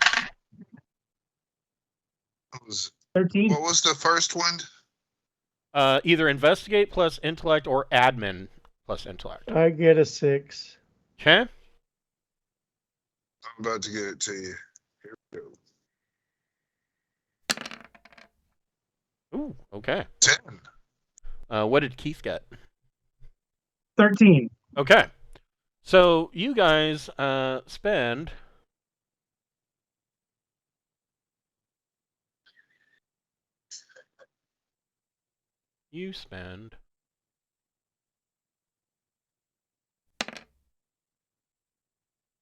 a better part of 9 hours going through this archive. And of course, Gregor, because he was really having a hard time finding anything of interest. Mostly. Well, you play Gopher to bring them back things to eat and drink in that 9 hours, and but you guys are able to find some information, and you do dig up a relevant record. According to the files, a damaged courier ship landed on number 1 a week after the Battle of Thebus. So, of course, because they jumped, they were in jump space for a week. And the pilot was accused of breaching a secure area and was incarcerated together with, and it's in quotes, all of his belongings in a part of the prison that is called Dragon's Deep. Well, now we know where to go. So you kind of hope read so. between the lines, and evidently what you're seeing is that the warden of the prison at that time was unsure of which way the winds of history were going to blow. And so he chose to hide the courier in Dragon's Deep And if the Sindalian Emperor triumphed, then the Warden at that point could have sped the courier on his way after sorting out the bureaucratic misunderstanding, etc. Or if it transpired that the rebels won, the Warden could conceal evidence of any Imperial presence on the world and declare his support for the rebel cause. So he was basically weighing his options here on which direction to go. Meanwhile, this poor bastard sat in a prison cell in some place called Dragon's Deep. Yeah. Who wants to make a computer plus intellect check to look up information on Dragon's Deep? Ding. All right. Okay. 11. So in the archive, Ting pulls up on the computer. A hologram comes up showing Dragon's Deep. It is an underwater chasm 500 kilometers northwest of Dragon's Den. Back when this place was a prison, wardens would use Dragon's Deep as the ultimate in solitary confinement. Prisoners were placed in pressure-resistant everglass bathyspheres and plunged into the darkest depths of the ocean to hang from cables until they had atoned for their misdeeds, or until the warden decided that they just were to be killed. And the ones that were decided to be killed, the cables to their bathysphere would be detached, and they would get the sickening fall as they plunged ever deeper into the chasm until the pressure finally just crushed the bathysphere completely. So there is this chasm. So if you guys are here, it is probably about here. There is a chasm on the ocean floor that actually. This treasure better be good. Yeah. The pain. Is there we contact our guide or whatever, the Viceroy, I think that's what his title was. The Vizier? Vizier? Vizier, yeah. And ask him if he could arrange for us to be able to use his submersible. So yeah, he tells you that most of the vehicles that most of their submersible vehicles that number one uses are used for prospecting along the ocean floor, but and those vessels are out. But he says there is a vessel, there is a deep sea submersible called the Barnacle that is captained by a woman named Balamira Greenfell, and he says that she is for hire and she is in port right now. No, I will definitely call and arrange to have a meet and greet with her. How convenient. Yeah. Like, Captain Beth, I'm making you an appointment to holler at a submersible captain of the Barnacle.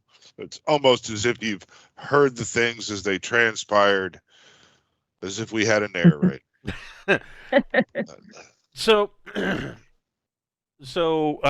yeah, you make the call, and on your mobile comm.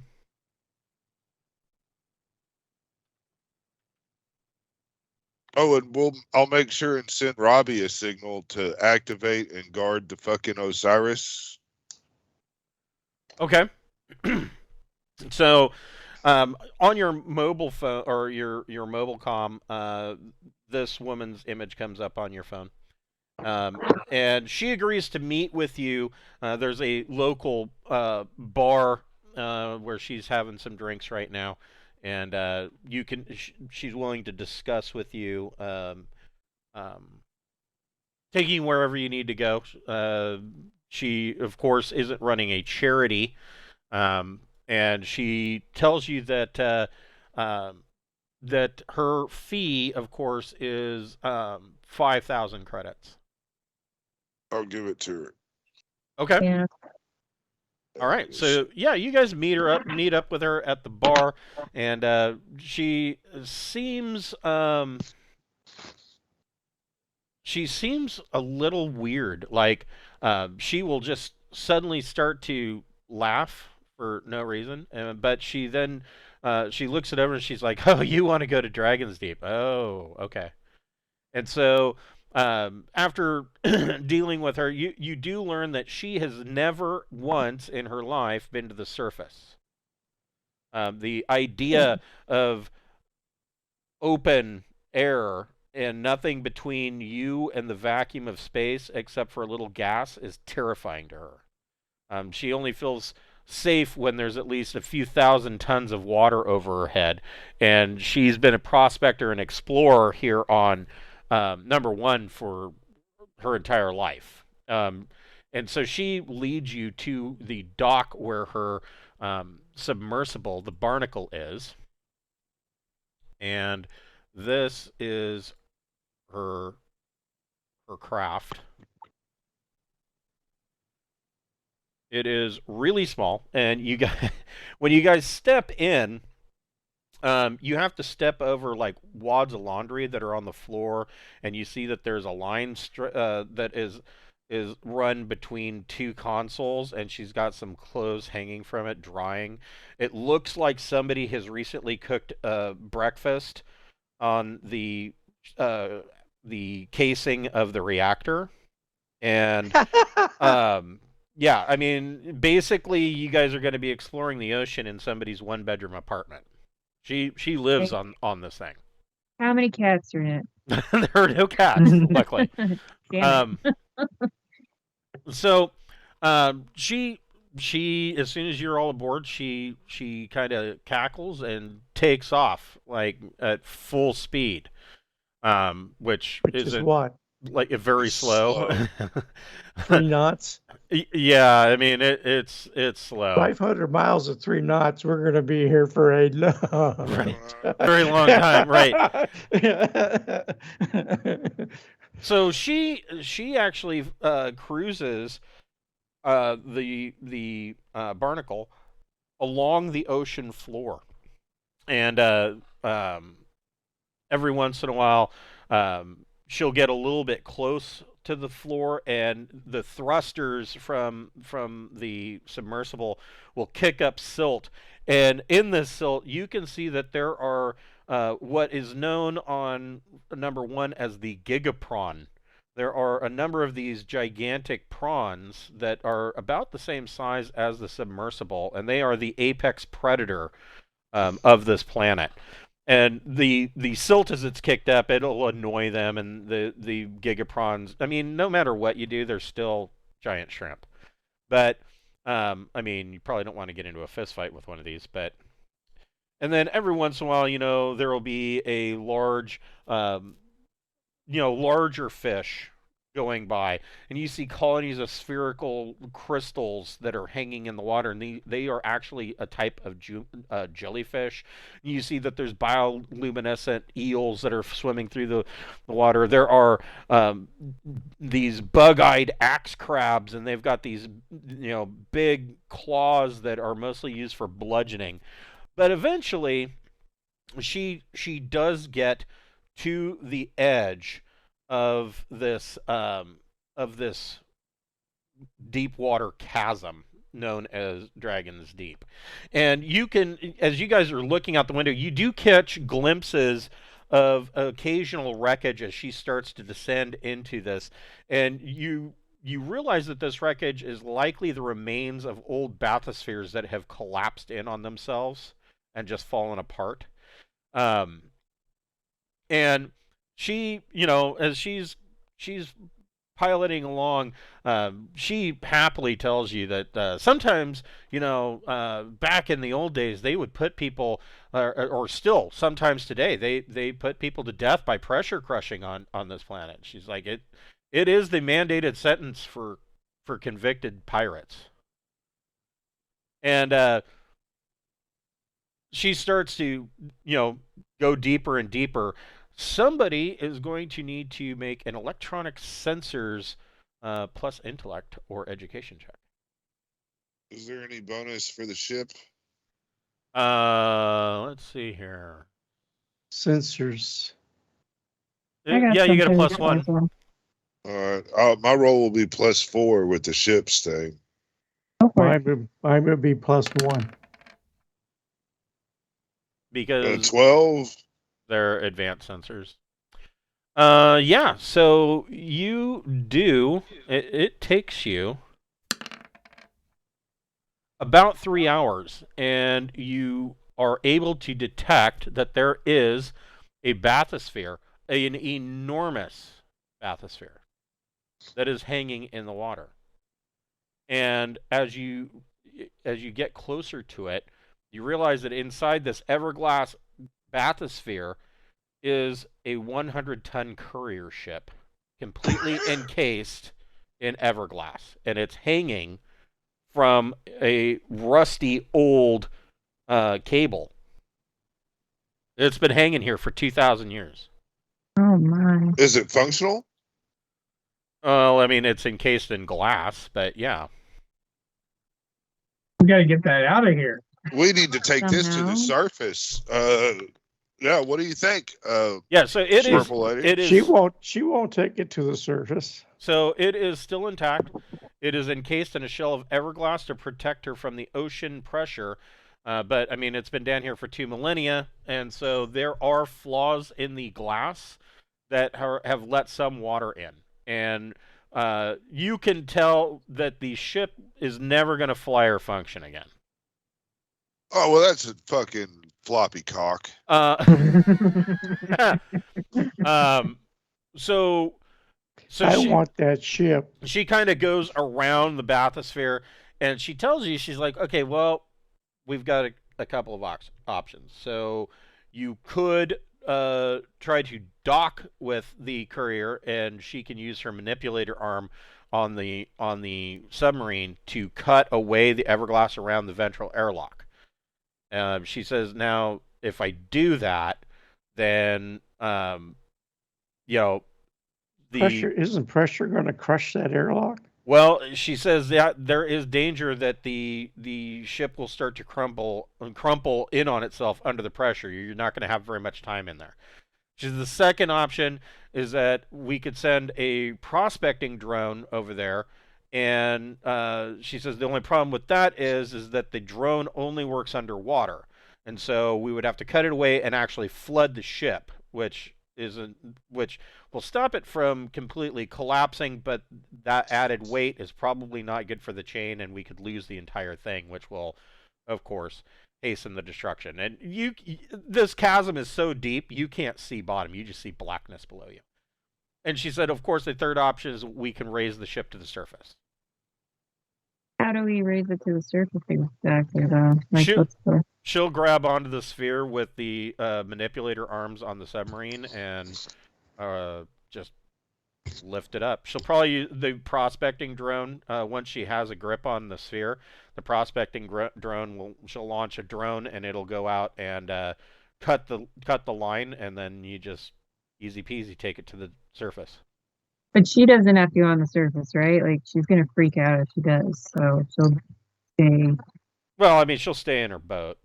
Oh, okay. So she'll probably be all right. Yeah, I say take it to the surface. What do you guys think? that's what I'm talking about. Yeah. Seems To like the the only surface. option.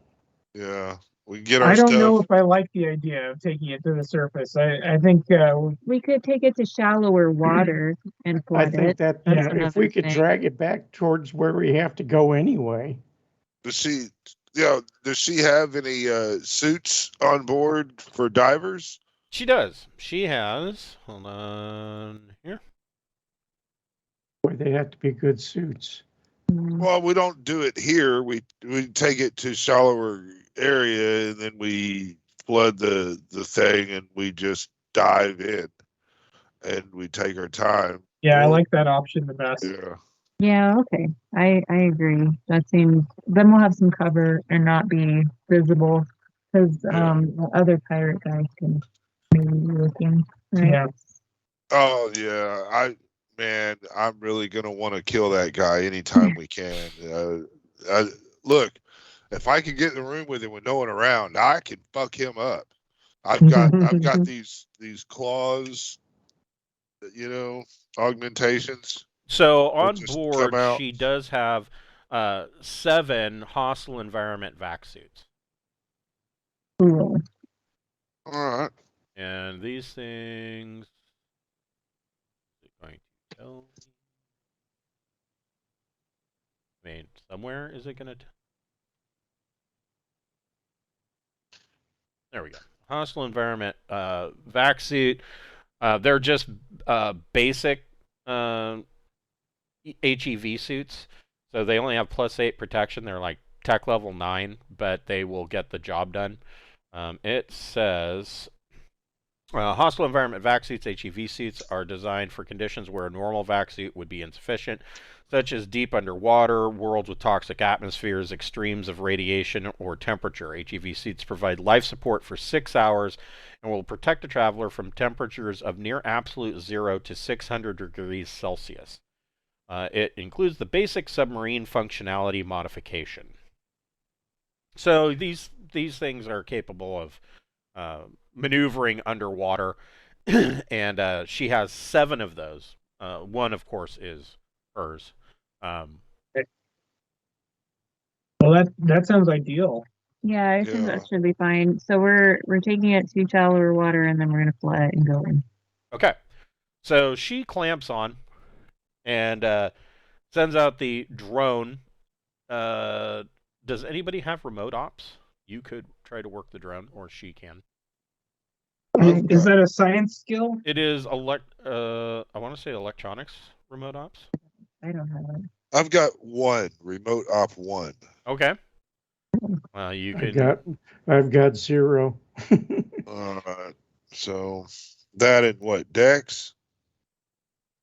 That would be correct. So let's do a +2. Well, I've got. Well, I mean, if you want her to do it, she can, but she's also trying to hold on to the bathysphere.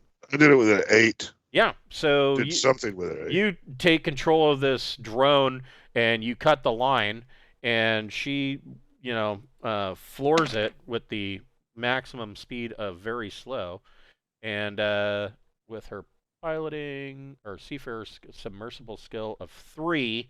That gives her 10. Yeah, she gets a 10, and she starts to bring you guys up towards the surface. Now, somebody needs to make an electronic sensors plus intellect check. I guess that's me again. If you want to, or if you don't, I'll do it. Oh, you can do it. Go ahead. Okay. I like to spread the dice rolling around as much as I can. Um,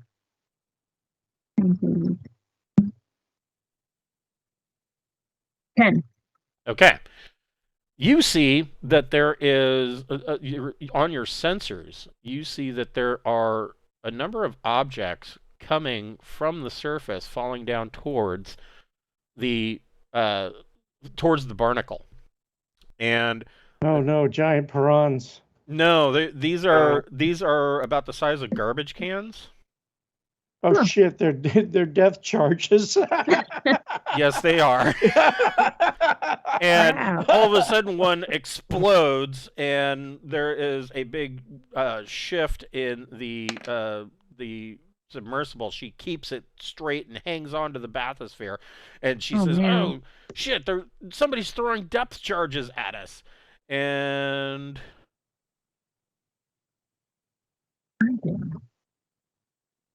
That's so rude. there is another submersible.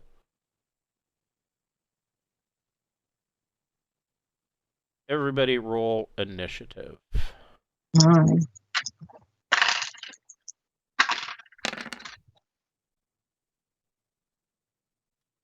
I need to find Hakmar. He's a jerk. Oh, yeah. So this is what Hakmar looks like. He's or Hakma. Oh, did I not? I guess I. That's weird.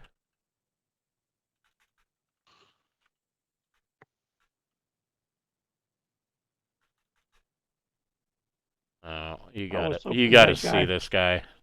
I thought he was still playing with the 8-year-old. No, he has. In that amount of time, he has moved on from diddling the 8-year-old. I got a 7, by the way. Oh, okay.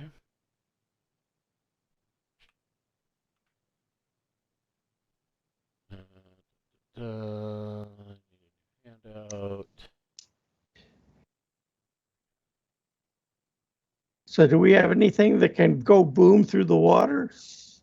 No, she's going to. So, well, hold on. I'll tell you.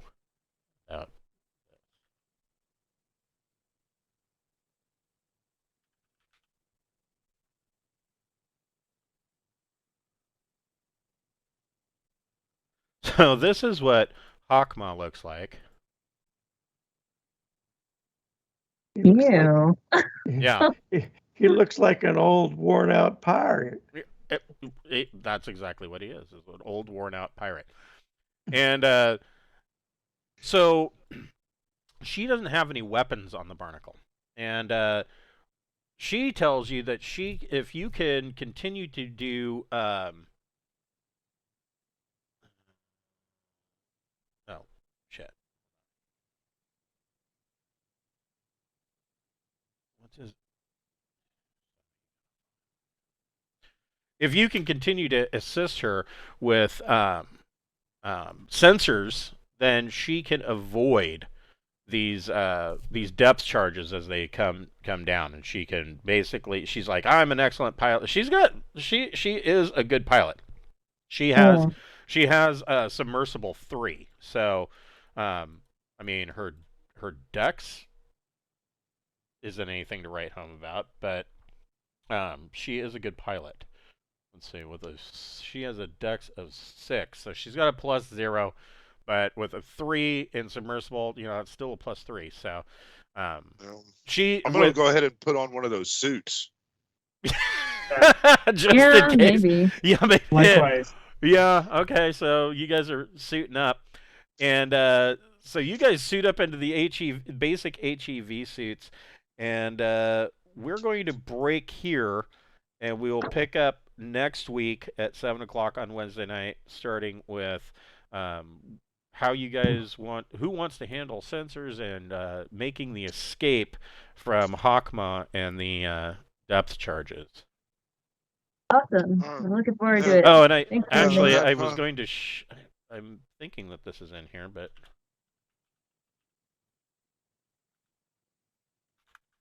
what the? Did I put it in here? I did.